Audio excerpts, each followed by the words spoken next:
For 134 years, this image remained buried in the archives of a small Virginia historical society, overlooked and uncatalogued. But when Dr. Malcolm Reed, a historian specializing in African American resistance movements, examined the photograph during a routine research visit, something caught his eye. The father's hand, tucked inside his coat in a gesture reminiscent of Napoleon Bonaparte, George Washington, and other powerful historical figures, wasn't just a pose, it was a signal. A deliberate message encoded in plain sight, pointing to a secret network that operated in the shadows of Jim Crow America, protecting lives and challenging an entire system of oppression. What this one-hand position would reveal about a forgotten hero's true identity would force Dr. Reed to rewrite an entire chapter of American history. If you want to uncover the shocking truth hidden in this 134-year-old photograph, make sure to subscribe and hit the like button. You won't believe where this investigation leads. Dr. Malcolm Reed pushed open the heavy wooden door of the Prince Edward County Historical Society on a humid Tuesday morning in June 2024. At 52 years old, he had spent nearly 3 decades researching African American history in post-Reconstruction Virginia, and he knew that the most important stories were often hidden in the smallest, most neglected archives. The Historical Society occupied the second floor of an old brick building in Farmville, Virginia. Its collection consisted mainly of donated materials from local families, land deeds, letters, newspaper clippings, and photographs that had never been properly cataloged or preserved. The Society's volunteer director, an elderly white woman named Mrs. Patterson, greeted him warmly. "Dr. Reed, we're honored to have you. I'm afraid our collection isn't very organized. Most of it is still in boxes." "That's exactly what I'm hoping for," Malcolm said with a smile. "The unorganized collections are where the real discoveries happen." She led him to a storage room lined with metal shelves stacked with cardboard boxes, each labeled with family names and approximate dates. Malcolm had requested access to materials from the 1880s and 1890s, a period when Reconstruction's promises had been violently dismantled and African Americans faced systematic disenfranchisement and terror. He began methodically working through the boxes, carefully examining documents and photographs.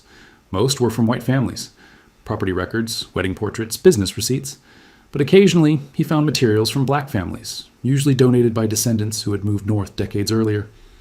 In the 5th box he opened, labeled Miscellaneous Donations, 1920s, 1940s, Malcolm found a small envelope containing 3 photographs.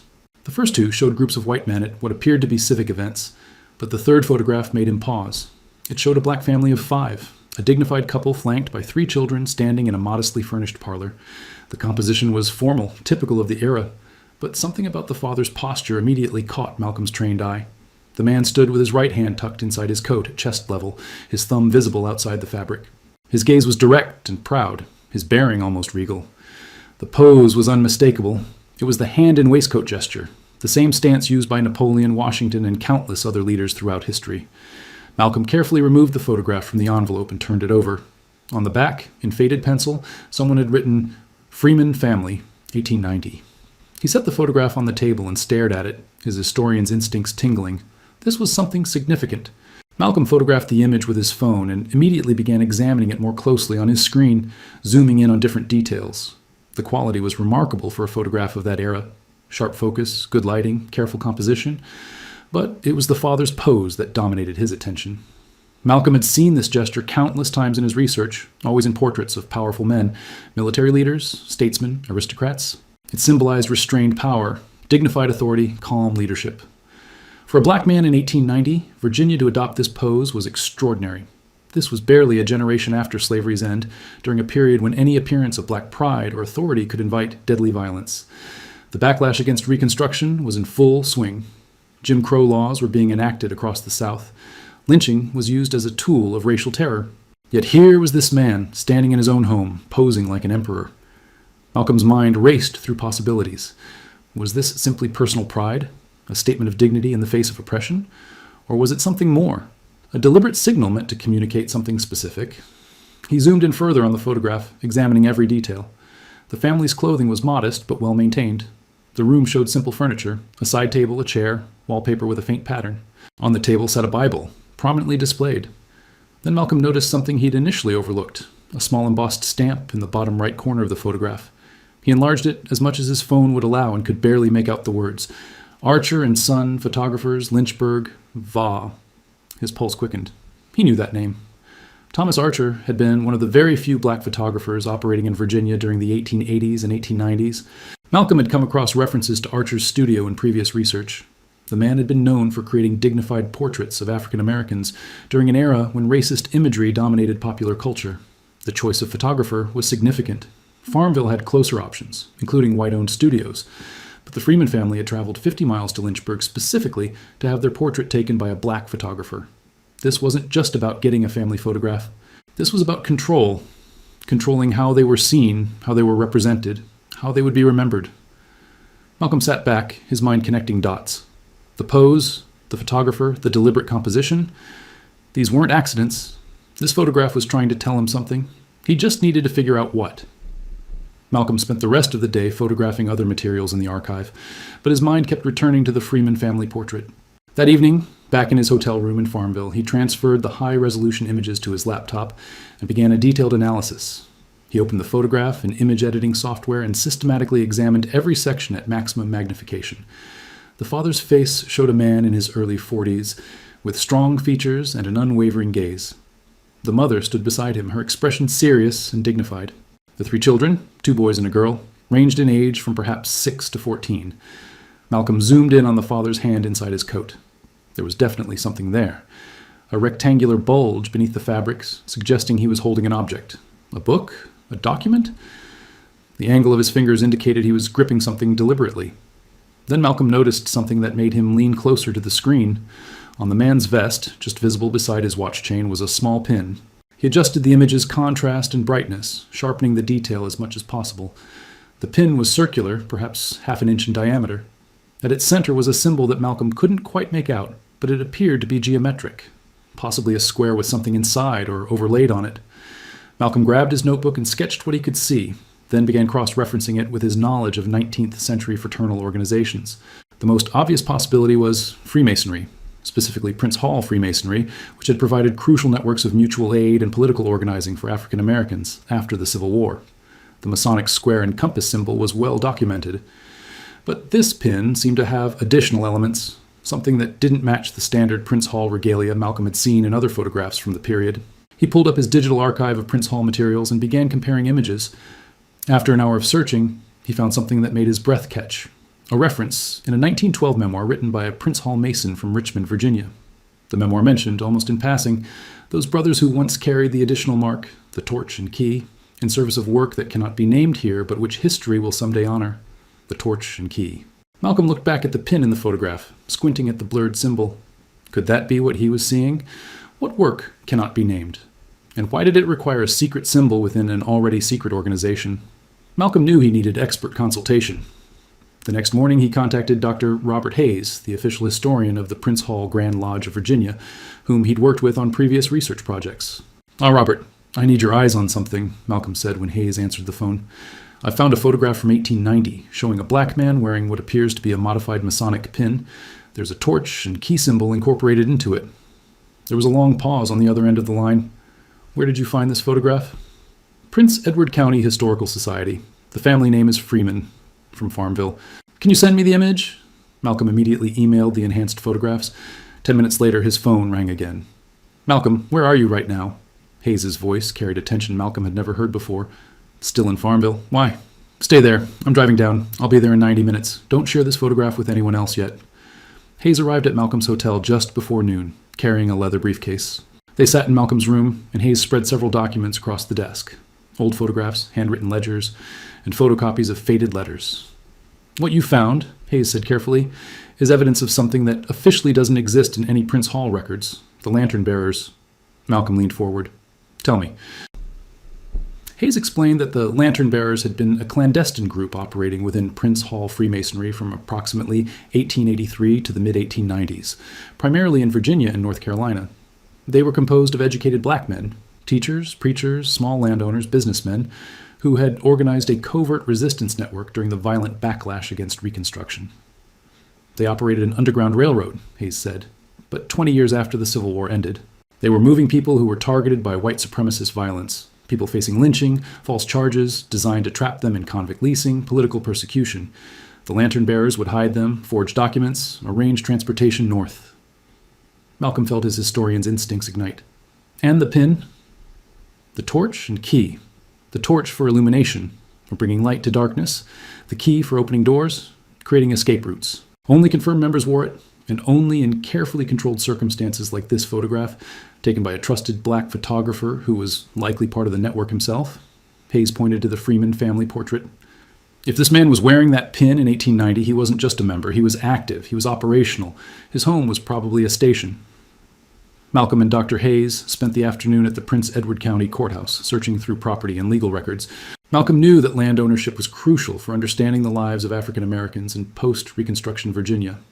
It represented autonomy, economic power, and social status in a society designed to keep black people landless and dependent. They found the first reference in a deed book from 1887. Isaiah Freedman of Farmville had purchased 40 acres of land on the outskirts of town for $380, a substantial sum for the time. 40 acres. The promise that had been made to 4 million formerly enslaved people and then systematically betrayed. Somehow, Isaiah Freeman had managed to acquire that symbolic amount of land through his own means. Malcolm traced Isaiah's name through subsequent records. He appeared in tax rolls, church registries, and census records. The 1880 census listed him as literate, able to read and write, which set him apart from the majority of formerly enslaved people who had been legally prohibited from learning during slavery. In the records of the First Baptist Church of Farmville, Isaiah was listed as a deacon and Sunday school teacher. A notation from 1889 indicated he had donated books to the church library, suggesting not only literacy, but access to education materials. Then Malcolm found Isaiah's death record, November 3rd, 1891. Cause of death: injuries sustained in fall. He was 44 years old. The vague cause of death immediately raised Malcolm's suspicions. In his years of research, he'd learned that accidents, falls, and sudden illnesses in records of black leaders from this period often masked violence. White authorities rarely investigated or accurately recorded deaths when the victims were black and the perpetrators were white. Malcolm cross-referenced the date with newspaper archives. In the November 7th, 1891 edition of the Richmond Planet, a black-owned newspaper, he found a brief obituary. Isaiah Freeman, respected landowner and educator of Farmville, departed this life on November 3rd following a tragic accident. He leaves behind his wife Ruth, 3 children, and a community that benefited immeasurably from his quiet service and boundless courage. Services were held at First Baptist Church, with more than 200 in attendance despite inclement weather and difficulties. The phrase, quiet service and boundless courage, stood out to Malcolm. The wording felt deliberately coded, and the detail about difficulties attending the funeral suggested possible intimidation or threats. Malcolm looked at Dr. Hayes. He didn't die in an accident, did he?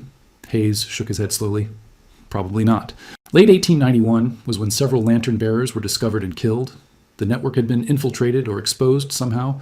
Isaiah Freeman likely died protecting someone. Malcolm knew he needed to see Isaiah Freeman's actual property.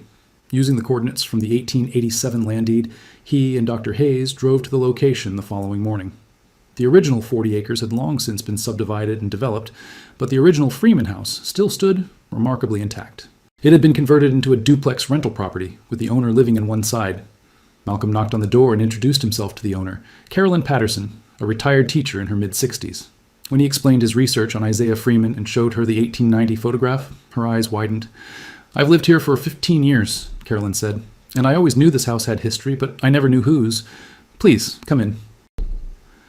The interior had been modified over the decades, but the basic structure remained. Malcolm walked through the rooms, comparing the layout to the photograph. The parlor where the Freeman family had posed for their portrait was now Carolyn's living room, though the walls had been relocated. Malcolm examined the architecture carefully, looking for irregularities, spaces that didn't quite make sense, walls that seemed thicker than necessary, doors that were slightly misaligned. In what had been the original parlor, he noticed that the baseboards didn't match. 3 walls had standard white-painted pine baseboards, but the 4th wall, behind a built-in bookshelf, had darker, thicker baseboards that appeared to be from a different period. "Mrs. Patterson, may I move this bookshelf?" With her permission, Malcolm and Dr. Hayes shifted the heavy furniture away from the wall. Behind it, the baseboard was indeed different, older, made of walnut instead of pine. Malcolm knelt down and examined it closely. There was a seam, almost invisible, running along the edge. He pressed gently on the wood and heard a soft click. A section of the wall, about 3 feet wide, swung inward on hidden hinges. Behind the false wall was a concealed space. Not quite a room, but a crawl space, about 4 feet wide, 6 feet long, and just tall enough for an adult to sit upright. The walls were bare, the floor covered in decades of dust. Carolyn gasped. "I had no idea this was here." Malcolm shone his phone's flashlight into the space and saw words carved into the wooden support beam at the back. "God sees, IF 1890. This was it. This was where Isaiah Freeman had hidden people fleeing for their lives. This cramped, airless space had been a sanctuary, a station on a secret railroad operating in the heart of Jim Crow, Virginia. Malcolm asked Carolyn for permission to document and search the hidden space. She agreed immediately, as fascinated as he was by the discovery. He carefully entered the cramped area, moving slowly to avoid disturbing anything that might have historical value. Dr. Hayes photographed every angle, while Malcolm examined the space inch by inch. The walls showed no markings beyond the carved inscription. The floor was bare wood, covered in thick dust that suggested no one had been inside for decades. But as Malcolm ran his hands along the floorboards, he felt one plank shift slightly under pressure. He carefully pried it up. Underneath, wrapped in oilcloth that had somehow survived more than 130 years, was a small bundle. Malcolm's hands trembled slightly as he lifted it out and returned to the main room. With Carolyn and Dr. Hayes watching intently, he unwrapped the oilcloth on the living room table. Inside were 3 items: a folded letter, a small leather-bound notebook, and a brass button bearing the torch and key symbol of the lantern bearers. The notebook was filled with Isaiah Freeman's careful handwriting, coded entries that listed only dates, initials, and single-word destinations. June 12, 1888, J.W., Richmond. September 3, 1889, M.T., Lynchburg. February 14, 1890, S.P. and Child, Philadelphia. Malcolm counted carefully. Between 1888 and 1891, there were 37 entries. 37 people had passed through this house, through that hidden room behind the wall, on their journey to safety. The final entry was dated October 28, 1891, just 6 days before Isaiah's death. It read simply, R.L., departed north, pursued closely. Dr. Hayes's voice was quiet. He died protecting this last person. R.L. made it out, but they came for Isaiah. Malcolm carefully unfolded the letter. The paper was brittle, the ink faded but still legible. It was addressed to the family of Isaiah Freeman and dated December 1891. The handwriting was less practiced than Isaiah's, the spelling imperfect, but the emotion was unmistakable. I'm writing from Philadelphia, where I am safe. My name is Robert Lewis, and Mr. Isaiah Freeman saved my life this past October when I was being hunted for a crime I did not do. He hid me in his house when they came searching. He stood between me and them. He told them he had seen nobody. They did not believe him, but had no proof. He gave me food and money and a train ticket north. He told me run fast and live free. I did. I'm working now and have sent for my wife and son. Someone should know what he'd done. He was a hero. Malcolm returned to his university in Washington, D.C., with photographs and scans of everything he'd discovered. The Freeman case had opened a door to something much larger, and he was determined to map the entire network. Working with Dr. Hayes and a team of graduate research assistants, Malcolm began cross-referencing the initials and dates in Isaiah Freeman's notebook with historical records from across Virginia and beyond. Newspaper reports of missing persons, church records, census data, property transfers. The work was painstaking. Many of the people Isaiah had helped had disappeared intentionally, creating new identities in northern cities where they hoped to escape the violence and persecution that had threatened their lives in the South. But occasionally, Malcolm found traces. M.T., from September 1889, appeared to be Moses Turner, who had been accused of insolence toward a white shopkeeper in Farmville, an accusation that often preceded lynching. Turner's name disappeared from Virginia records after that date, but appeared in church rolls in Lynchburg in 1890 and then in Philadelphia by 1892. S.P. and Child, from February 1890, matched Sarah Porter, a young widow whose husband had been killed by a white mob after a labor dispute. Porter had reportedly fled north with her infant daughter. Malcolm found her name in the 1900 census in New York City, listed as a seamstress living with her teenage daughter. Each identification felt like resurrection, bringing forgotten lives back into the historical record, documenting survival and resistance.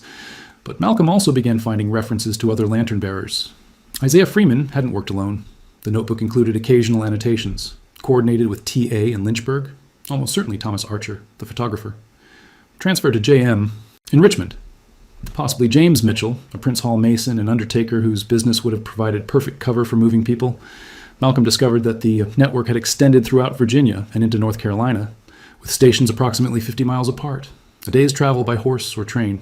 Each station was operated by a trusted member, usually someone with legitimate reasons for travel, property that offered hiding places, and community standing that made them less immediately suspicious. The lantern bearers had created an infrastructure of freedom operating in plain sight, hidden behind the facades of churches, businesses, and family homes. They had moved people, forged documents, pooled money for tickets, and provided false employment references, all while living under constant threat of discovery and death. And Isaiah Freeman, with his hand tucked inside his coat like Napoleon, had been one of the network's most crucial operators. 6 months into his research, Malcolm sat in his university office, the original Freeman family photograph displayed on his computer screen, alongside dozens of other images and documents he'd collected. He finally understood the full meaning of that pose, the hand inside the coat. It wasn't mere imitation of powerful white men, though it certainly referenced that iconography. It was a multi-layered message, carefully encoded for different audiences. To hostile white observers, it might appear as harmless vanity, a black man pretending to grandeur, imitating his betters in a way that could be dismissed or mocked but not prosecuted. The racism of the era worked in Isaiah's favor. White supremacists underestimated him precisely because they couldn't imagine a black man wielding real power. But to those who understood the symbolism, fellow lantern bearers, people seeking help, members of the network, the pose was a signal. It identified Isaiah as someone connected to power and protection, someone who could be trusted, someone who held resources and authority. And most intimately, the pose literally represented what Isaiah did. He kept crucial items hidden inside his coat, close to his heart. The lantern bearer pin, documents for people fleeing persecution, money for train tickets, the notebook that recorded his dangerous work. The photograph itself had been created as a form of documentation and communication. Thomas Archer, the photographer, was part of the network.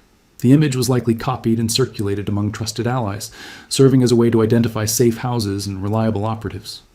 Malcolm also realized that the photograph was taken in 1890, 1 year before Isaiah's death and during the period when the lantern bearers were most active and most at risk. It was possible that Isaiah knew the danger was increasing, that the network was being infiltrated or exposed. The photograph might have been a deliberate act of documentation, creating a record of who he was and what he stood for in case he didn't survive. The fact that Isaiah posed with his entire family suggested something else. He wanted them included in his legacy. He was showing them, and showing future generations, that resistance and courage were family values, not individual acts. His children stood in that photograph as witnesses to their father's principles. Ruth Freeman, Isaiah's wife, stood beside her husband with equal dignity. Malcolm wondered how much she knew, how much she participated. In his experience, networks like the Lantern Bearers required family cooperation. Ruth must have known about the hidden room, must have helped feed and care for the people sheltering there, must have shared the risk. Malcolm Reed's research on Isaiah Freeman and the Lantern Bearers was published in the Journal of African American History in early 2025. The article titled Hidden Networks, the Lantern Bearers, and Post-Reconstruction Resistance in Virginia caused immediate scholarly attention. But Malcolm wanted the story to reach beyond academic circles. He worked with the Prince Edward County Historical Society to create an exhibition featuring the Freeman family photograph, the hidden room artifacts, and documentation of the broader Lantern Bearer network. The exhibition opened in June 2025, exactly 1 year after Malcolm had first discovered the photograph. Carolyn Patterson generously allowed the hidden room in her home to be documented and occasionally opened for small tour groups, with proper historical context. Malcolm also worked with genealogists who specialized in African American family history, trying to locate descendants of the people Isaiah Freeman had helped. Through Robert Lewis's letter, they traced his family line to Philadelphia and eventually connected with his great-great-granddaughter, Patricia Lewis, a retired nurse living in the city. When Malcolm called to tell her what he'd discovered about her ancestor, Patricia wept. "We always knew he'd come from Virginia," she said. "We knew he'd escaped something. But we never knew the details, never knew who helped him. My family owes our existence to Isaiah Freeman." Patricia traveled to Farmville for the exhibition opening. Malcolm also located several Freeman descendants, including Teresa Williams, a high school history teacher in Baltimore who had never known the full story of her great-great-grandfather's courage. At the exhibition opening, Malcolm stood before the enlarged Freeman family photograph and addressed the crowd of scholars, community members, and descendants. He explained the hand in waistcoat pose, the hidden symbolism, the secret network, the 37 lives saved. "This photograph," Malcolm said, "is a testimony to a kind of heroism that history often overlooks. Isaiah Freeman wasn't a famous leader. He didn't command armies or write constitutions, but he used what power he had, his literacy, his land, his connections, to protect people who had nowhere else to turn. And he did it knowing it could cost him everything, which it ultimately did." He paused, looking at the image of Isaiah Freeman hand tucked inside his coat, gaze steady and proud. For 134 years, this photograph kept it secret, but now we know the truth. That hand hidden inside his coat wasn't just a pose, it was holding freedom itself. And Isaiah Freeman gave that freedom away, again and again, until he had nothing left to give but his life. That's the legacy he left us. That's what this photograph really shows. Ordinary courage that changed the world, one life at a time.